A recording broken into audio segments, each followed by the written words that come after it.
Hello नमस्कार, जय हिंद, वंदे मातरम। आप देख रहे हैं जियो न्यूज और हम आपके लिए लेकर आए हैं देश दुनिया की, आपके राज्य शहर की सिलेक्टेड काम की फटाफट बड़ी खबरें। लेकिन उससे पहले यदि आपने हमारे चैनल को सब्सक्राइब नहीं किया है तो चैनल को सब्सक्राइब करके बेल नोटिफिकेशन ऑन करें और इस वीडियो को ज्यादा से ज्यादा लाइक और शेयर करें। बड़ी खबरें देखने से पहले आपके लिए आज का सवाल, एक वयस्क मनुष्य के शरीर में कुल कितनी हड्डियां होती हैं? Option A 200, option B 206, option C 212 और ऑप्शन डी 306। इस सवाल का जवाब हमें कमेंट करें और आप किस राज्य और शहर की ज्यादा खबरें देखना चाहते हैं हमें कमेंट करके बताएं ताकि हम आपके राज्य शहर की ज्यादा खबरें दिखा सकें। चलिए अब देखते हैं आज की फटाफट बड़ी खबरें।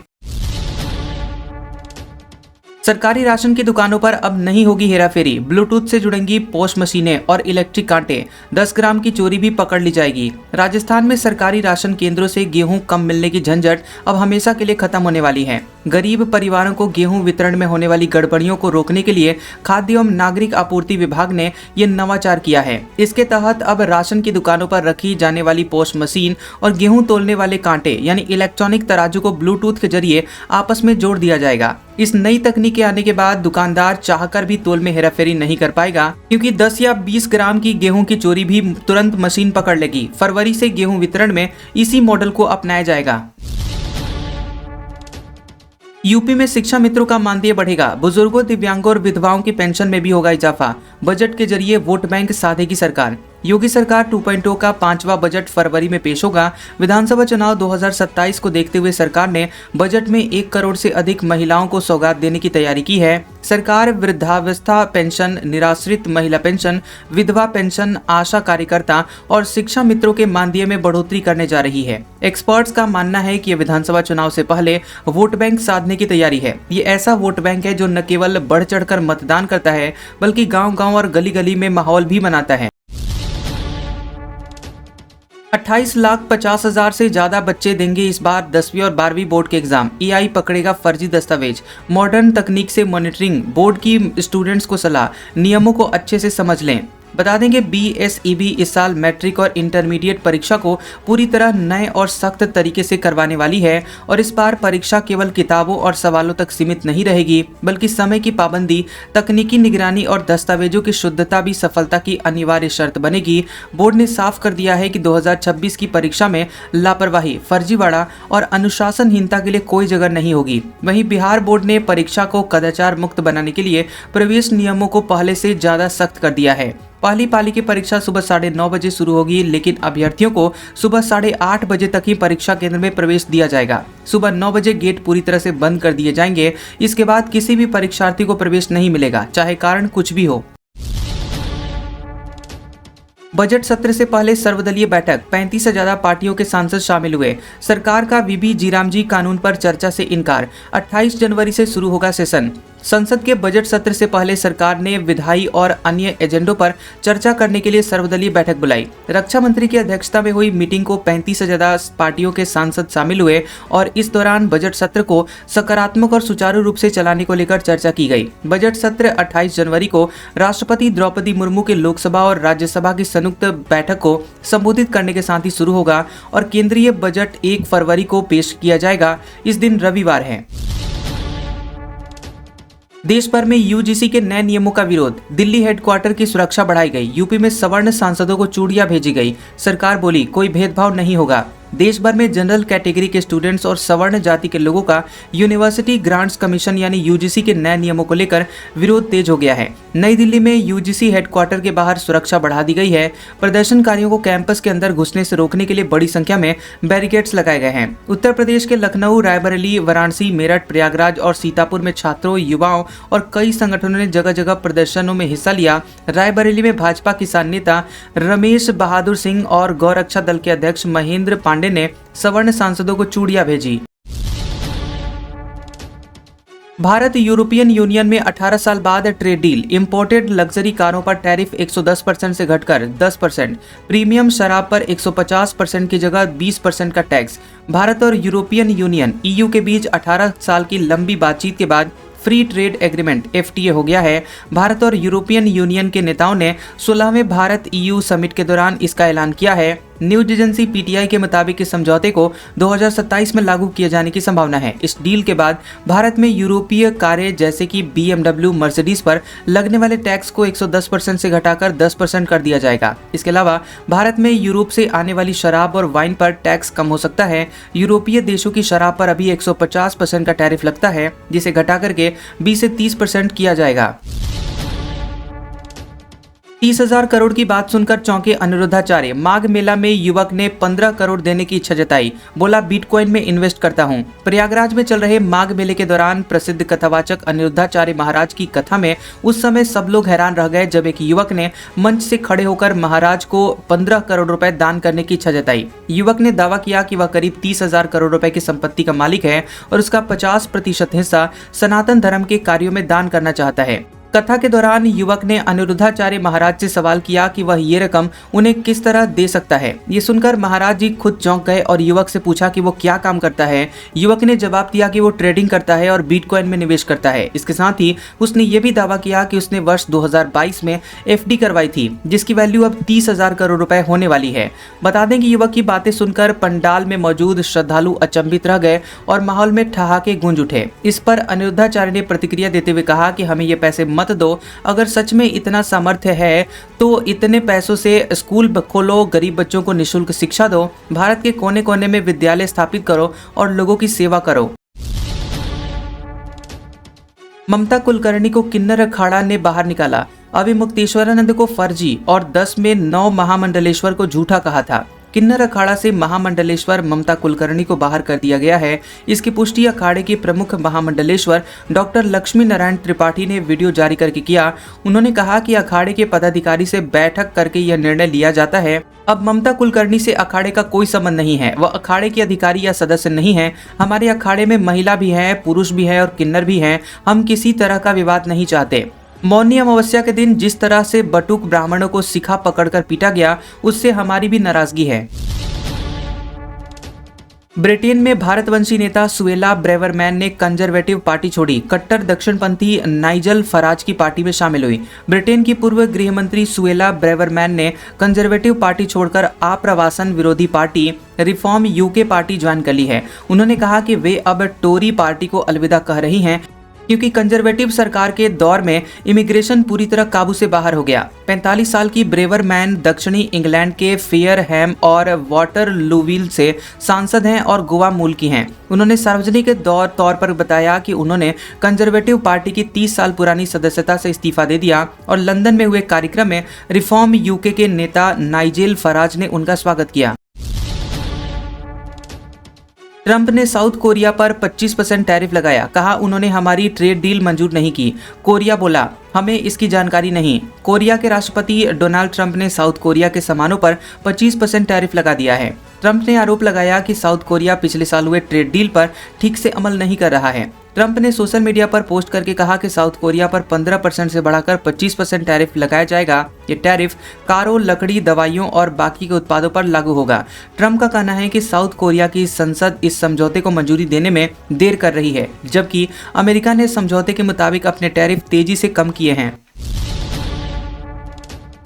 नाटो बोला अमेरिका के बिना यूरोप अपनी रक्षा नहीं कर सकता। यूरोपीय नेता बस सपने देख रहे हैं, अगर अकेले चलना है तो डिफेंस बजट बढ़ाएं। नाटो के महासचिव मार्क रूट ने ब्रुसेल्स में यूरोपीय संसद को संबोधित करते हुए चेतावनी दी है कि यूरोप अमेरिका के बिना खुद की रक्षा नहीं कर सकता। न्यूयॉर्क टाइम्स के मुताबिक रूट ने कहा कि अगर वे वास्तव में अकेले ही ऐसा करना चाहते हैं तो उन्हें अपने रक्षा खर्च को 10% तक बढ़ाना होगा, अपनी परमाणु क्षमता का निर्माण करना होगा, जिसकी लागत अरबों यूरो होगी। और अभी नाटो के खर्च में यूरोपीय देशों का कुल योगदान केवल 30% है, जो देश की GDP का औसतन 2% है।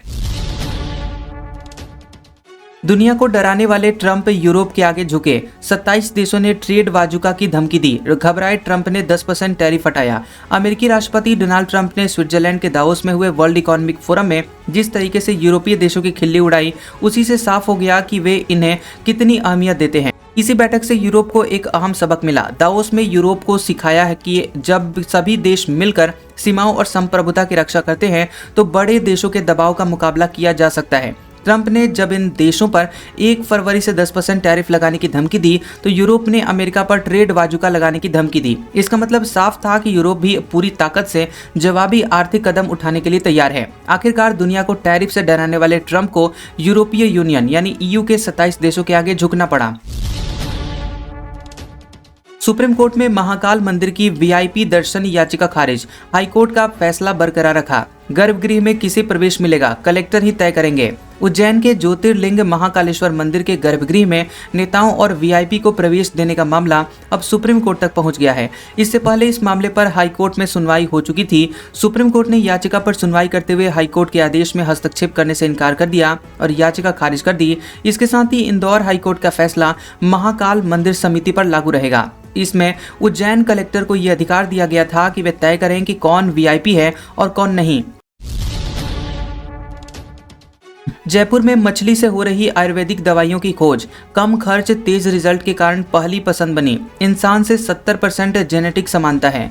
बता दें कि चूहा, बंदर और खरगोश के बाद अब जेब्राफिश दवाइयों के परीक्षण के लिए इस्तेमाल की जा रही है। दावा किया जा रहा है कि देश में सबसे पहले आयुष शिक्षण संस्थान के रूप में राजधानी जयपुर के राष्ट्रीय आयुर्वेदिक संस्थान ने आधुनिक प्रयोगशाला स्थापित कर जेब्राफिश पर आयुर्वेदिक दवाइयों के परीक्षण की शुरुआत की है। जेब्राफिश से रिसर्च की स्पीड और एक्यूरेसी में बढ़ोतरी होने की उम्मीद है। संस्थान का कहना है कि आयुर्वेद हजारों सालों के अनुभव पर आधारित है, लेकिन ग्लोबल लेवल पर आयुर्वेदिक दवाइयों की स्वीकार्यता बढ़ाने और सटीक वैज्ञानिक डेटा हासिल करने के लिए दवाइयों को लेकर रिसर्च जारी है। और इस कड़ी में अब जेब्राफिश पर आयुर्वेदिक दवाइयों का प्री क्लिनिकल ट्रायल किया जा रहा है।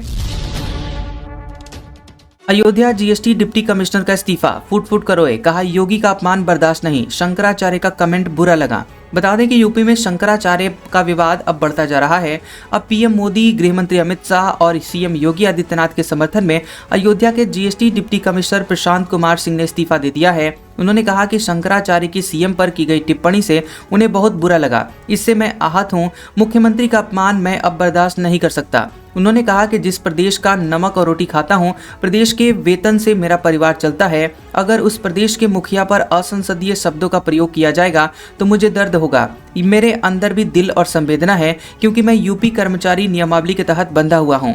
2 दिन से इस पीड़ा को बर्दाश्त नहीं कर पा रहा था, इसलिए राज्यपाल को इस्तीफा भेज दिया है। CM ममता बनर्जी अगले हफ्ते दिल्ली आएंगी, विपक्षी दलों से मुलाकात करेंगी। बंगाल का अंतरिम बजट अब 5 फरवरी को। पश्चिम बंगाल की CM ममता बनर्जी SIR विरोध के चलते अगले हफ्ते दिल्ली जा सकती हैं। पार्टी और विधानसभा सूत्रों ने यह जानकारी दी है। वे दिल्ली में विपक्षी नेताओं से मुलाकात करेंगे और इसके चलते राज्य का अंतरिम बजट भी टाल दिया गया है और अब इसे 5 फरवरी को पेश किया जाएगा। 294 सदस्यों वाली पश्चिम बंगाल विधानसभा का अंतरिम बजट सत्र पहले 31 जनवरी से शुरू होना था। अब इसे आधिकारिक तौर पर 3 फरवरी से शुरू करने का फैसला किया गया है। वोट ऑन अकाउंट बजट पहले 2 फरवरी को पेश होना था, जो कि अब 5 फरवरी को होगा। राज्य में 3 महीने बाद विधानसभा चुनाव भी होने वाले। भाजपा बोली, राहुल ने नॉर्थ ईस्ट का पटका नहीं पहना, कांग्रेस का जवाब। राजनाथ ने भी नहीं पहना, दावा। राहुल ने राष्ट्रपति का प्रोटोकॉल तोड़ा। गणतंत्र दिवस के मौके पर राष्ट्रपति द्रौपदी मुर्मू के एट होम रिसेप्शन में नेता प्रतिपक्ष राहुल गांधी को लेकर राजनीतिक विवाद खड़ा हो गया। भाजपा ने आरोप लगाया कि राष्ट्रपति के कहने के बावजूद राहुल गांधी ने नॉर्थ ईस्ट का पटका नहीं पहना। भाजपा के मुताबिक रिसेप्शन में राष्ट्रपति द्रौपदी मुर्मू, प्रधानमंत्री नरेंद्र मोदी और विदेशी मेहमानों समेत सभी ने पटका पहना हुआ था। राहुल गांधी अकेले ऐसे नेता रहे जिन्होंने पटका पहनने से इनकार कर दिया। असम के मुख्यमंत्री हिमंता बिस्वा शर्मा ने राहुल गांधी से बिना शर्त माफी मांगने की मांग की है। उन्होंने एक पोस्ट पर राहुल गांधी की फोटो शेयर करते हुए लिखा कि इसी तरह के व्यवहार के कारण ही उनकी पार्टी इस क्षेत्र और देश के बड़े हिस्से का भरोसा खो चुकी है। इसके बावजूद ऐसी असंवेदनशीलता बार बार सामने आ रही है। वहीं भाजपा के इन सारे आरोपों पर कांग्रेस ने भी पलटवार किया। शर्मा के पोस्ट के जवाब में कांग्रेस नेता पवन खेड़ा ने लिखा कि क्या आप राजनाथ सिंह से भी माफी की मांग करेंगे? क्या सत्ता विरोधी माहौल से निपटने की आपकी पूरी रणनीति ऐसे गैर मुद्दों को उठाने तक ही सीमित है? शंकराचार्य मामले पर इस्तीफा देने वाले बरेली मजिस्ट्रेट हुए सस्पेंड। सरकारी गाड़ी वापस ली गई। DM से मिलने नहीं दिया तो दफ्तर के बाहर धरने पर बैठे। शंकराचार्य अभिमुक्तेश्वरानंद के अपमान में इस्तीफा देने वाले बरेली के सिटी मजिस्ट्रेट अलंकार अग्निहोत्री को शासन ने सस्पेंड कर दिया है। उनके खिलाफ विभागीय जांच के आदेश दिए गए हैं। हालांकि अब तक इस्तीफा मंजूर नहीं हुआ। माना जा रहा है कि जांच पूरी होने के बाद ही सरकार इस्तीफा स्वीकार करेगी। फिलहाल अग्निहोत्री को शामली अटैच किया गया है। बरेली कमिश्नर को मामले की जांच सौंपी गई है। मजिस्ट्रेट से सरकारी गाड़ी वापस ले ली गई है और वो मंगलवार सुबह 11 बजे डीएम से मिलने कलेक्ट्रेट पहुंचे। उन्हें अंदर नहीं जाने दिया गया। वे 2 घंटे बाहर धरने पर बैठे रहे। सुबह से वो 2 बार कलेक्ट्रेट से आवास जा चुके हैं। परीक्षा पे चर्चा, पीएम मोदी और बच्चों की बातचीत का वीडियो। दिल्ली, गुजरात समेत 5 राज्यों के बच्चों से सवाल जवाब किए। 9वें एडिशन में पार्टिसिपेशन 6 करोड़ 76 लाख से ज्यादा। परीक्षा पे चर्चा के 9वें एडिशन का वीडियो रिलीज हुआ है, जिसमें पीएम मोदी अलग अलग लोकेशन पर बच्चों से सवाल जवाब करते हुए नजर आ रहे हैं। वीडियो के मुताबिक पीएम मोदी ने दिल्ली, कोयम्बटूर, छत्तीसगढ़ के रायपुर, यहाँ गुजरात के देवमोगरा, असम के गुवाहाटी में छात्रों से सीधे बातचीत की है। वीडियो में बच्चे पूछ रहे हैं कि हम सपनों के करीब कैसे पहुंचे, हमें मोटिवेशन की जरूरत है या अनुशासन की, आत्मविश्वास के लिए आप क्या सलाह देंगे, तनाव को कैसे हैंडल किया जाए। पीएम बच्चों से कह रहे हैं कि वे लिखने की आदत डालें। हर एक को हर चीज नहीं आती, लेकिन हर एक को कुछ न कुछ जरूर आता है। आज का सुविचार, अगर परिश्रम करने की उम्र में आप आराम करेंगे तो आराम करने की उम्र में आपको परिश्रम करना पड़ेगा। कैसा लगा ये वीडियो हमें कमेंट सेक्शन में जरूर बताएं। वीडियो पसंद आया हो तो वीडियो को लाइक और शेयर करें और ऐसी इंटरेस्टिंग वीडियोस देखने के लिए हमारे चैनल जियोबी न्यूज को सब्सक्राइब करें और बेल आइकॉन को दबाएं। और हमारे ओल्ड और लेटेस्ट वीडियोस देखने के लिए हमारे प्लेलिस्ट और कम्युनिटी टैब को जरूर चेक करें। तो मिलते हैं अगले वीडियो में, तब तक के लिए आपका शुक्रिया।